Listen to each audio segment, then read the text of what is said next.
How's it going, everyone? College Lefty, and in this video I ranked the top 5 players at each position in this updated ranking. So let's go ahead and get right into it. And MLB The Show also just tweeted out that we're about to get 2 new World Series rewards. One of them is going to be a 95 overall Al Leiter. So obviously I have him at number 7, but he's going to be moved up a few spots. I think he's a little bit better than Dustin May, or at least will be.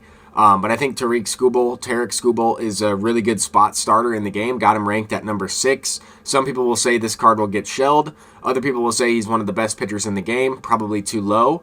I think he's perfectly ranked right here in this top 6, top 7 pitchers in the game right now. We got Dustin May at number 5. He doesn't have breakout Leiter, but he's still very good. The other World Series award is going to be Alfonso Soriano, and he will certainly be ranked somewhere on this list. I'm thinking at second base, but we'll get into that a little bit later. We got Randy Johnson at number 4. I think that this card is still probably one of the best pitchers in the game. Could be number 1, could be number 2, depending on your opponent. John Donaldson, same type of thing, actually has worse attributes than Randy Johnson, but I just think he's a little bit more effective with the outlier slider. At number 2, we have Nate Pearson, I think mainly because of his speed differentials. If you're playing on, I would say, Hall of Fame or higher, this card is a top 2 pitcher in the game, especially if the opponent's able to get confidence up on that circle changeup. It is a lethal pitch. And then we got Roger Clemens. I still put him at number 1. I think his attributes speak for himself. He's got the splitter. His slider is really good. Now we get into some relievers. We have Aroldis Chapman at number 6. This one might be a little bit surprising. I really like using Aroldis Chapman. I think he's a lot better than Josh Hader. You might have Josh Hader on the list instead of him. At number 5, we have Eric Gagne. I actually ranked this card at number 1 in my last tier list. I would say that this card just has a pretty quick motion. Some of these other cards ahead of him are new as well. I still think Eric Gagne is very good, but Blake Trinan with 125 pitching clutch also has a sweeper, very easy to control in terms of his pitching motion and using the pinpoint meter. Same type of thing with Dennis Santana. I think he's just really simple to use. He's got a 5-pitch mix, sinker, cutter, slider combination, and a circle change in there. You mix in the 4-seam, pretty solid. We got Darren O'Day at number 2. I kind of had him at number 2 and Gagne at number 1 in the last one. I don't really know which one's better, right? Darren O'Day is definitely more deceptive than Gagne. It just really depends on your opponent, but I think Danny Colomé is the most important reliever in the entire game. There's not that many lefties, and this card has really good control. So that's one where, if you're going to use a lefty reliever, you're not really going to have a lot of control unless you're using Colomé. Now we're going to get into some catchers. We got Ted Simmons at number 7. I still think that card's pretty usable.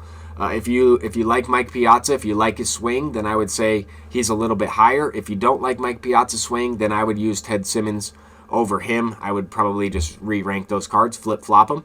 We got Bo Naylor at number 5. And I think that this card has a lot of value. A lot of people are using the Guardians boost, and I think it's a good boost. But I think in terms of just the card by itself, also really good catcher.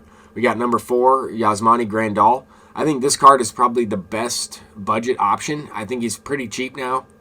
But if you are more of an all-star player, then Yasmani Grandal might even be the best catcher for you to use.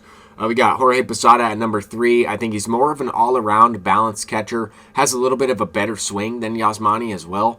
Kyle Schwarber at number 2. If you're not using a switch hitter in Jorge Posada or Carlos Santana, the guy I have ranked at number 1, then you're probably going to want to use Schwarber. I would say Schwarber is a really solid lefty. And personally, I've been using Schwarber in left field. But we got Carlos Santana at number 1 for catcher. You could also rank this card at first base, but I would want to use him at catcher. I think he's the best one. And I have Anthony Santander at number 5 for first baseman. We're getting into some first baseman now.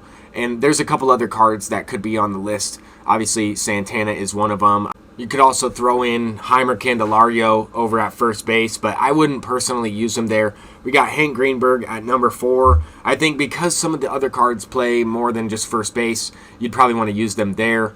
But this card like Ryan O'Hearn, he's an outfielder. I would use this card only at first base. I wouldn't really want to throw that card in the outfield.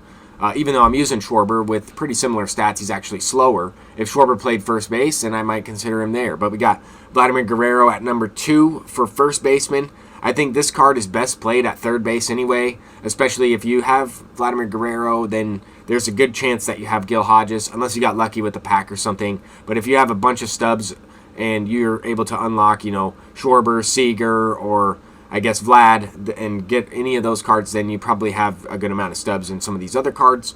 Anyway, number 5, we got Brian Roberts for second baseman. I see a lot of people using this card. He is very good. You might have him slightly ahead of Ketel Marte.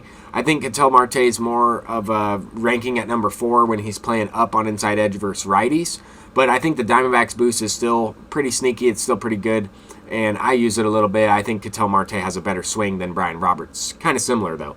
We got Junior Caminario. I think this card is very good at number 3. I would probably use that card at second base, though. And I know Willie Castro doesn't have second base as a position, but I think he's still very, very good there. He's probably number 2 second baseman. And then I also think the number 1 second baseman doesn't play second base at all. I think Corey Seager is the number 1 second baseman in the game. And if you put them there, they take about a 10-point hit to their attributes, so it's not a huge differential. It's not a huge difference. Seager has silver defense there. But anyway, at shortstop, we got Jacob Wilson at number 6. At number 5, Ezekiel Tovar. This one might come to a surprise for a lot of people. I think this card's very, very good. Seems to play way above 70 and 78 power. I have him paralleled up a little bit, but I like that card with maxed out defense. At number 4, we got Junior Caminero. I want to say this card's better at second base, but he does have multiple positions, and I would still use him at shortstop if I didn't have some of these other cards. We got Derek Jeter at number 3, brand new addition. I think he's really solid. I would prefer Corey Seager over Jeter at shortstop. I would prefer Seager anywhere over Jeter just because of his swing. But I think the number 1 shortstop in the game is Willie Castro. Even though his fielding is not the greatest, the reaction at 81, the 86 speed, and the 93 arm strength makes the card play a little bit better than a 77 fielder. Now we're getting into some third basemen. At third base, I actually have Junior Caminero ranked at number 6. I think he's just a better second baseman, better shortstop type of player. At number 5, we got Seager. I would much rather use this card at, like I said, second base or shortstop, but he's got to be on the field if you have him.